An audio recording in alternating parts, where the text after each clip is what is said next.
আসসালামু আলাইকুম, আমি মোহাম্মদ হাসান। আজকের ভিডিওতে আমি আপনাদের দেখাবো কিভাবে বিকাশ অ্যাকাউন্ট থেকে পল্লী বিদ্যুৎ পরিশোধ করবেন। আপনি যদি আমার চ্যানেল নতুন হয়ে থাকেন, চ্যানেলটি সাবস্ক্রাইব করবেন এবং ফেসবুক থেকে দেখলে ফেসবুকটি ফলো করে দিবেন। চলুন আর কথা না বাড়িয়ে মোবাইল স্ক্রিনে আসার পর আপনারা সরাসরি চলে যাবেন বিকাশ অ্যাপসে। দেখুন, বিকাশ অ্যাপসে আসার পর আপনার বিকাশ অ্যাকাউন্টটি লগ ইন করে নেবেন।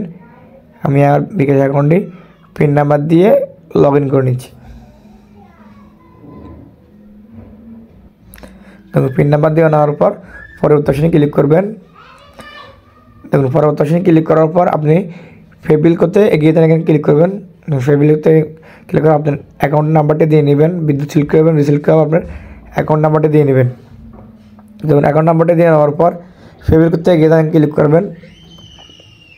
ক্লিক করার পর আপনার মাসে কত টাকা বিল আসছে এখানে শো করবে। তো আপনার যদি ওই পরিমাণ ব্যালেন্স থাকে সেক্ষেত্রে আপনার ব্যালেন্স আপনি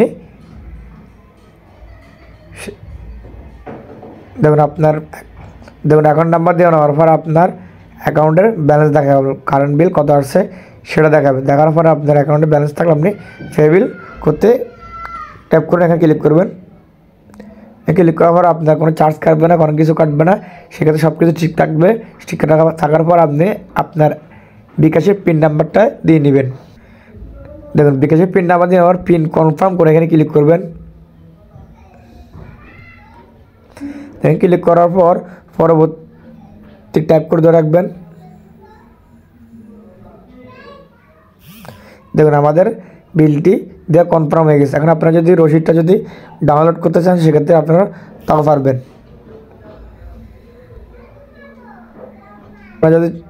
আপনারা যদি চান রসিদ ডাউনলোড করবেন সেক্ষেত্রে রসিদ ডাউনলোড করে এখানে ক্লিক করবেন।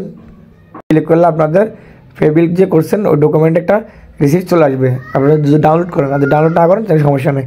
এভাবে আপনারা খুব সহজে বিকাশ অ্যাকাউন্টের মাধ্যমে পে বিল করতে পারবেন। অসংখ্য ধন্যবাদ পুরো ভিডিও দেখার জন্য।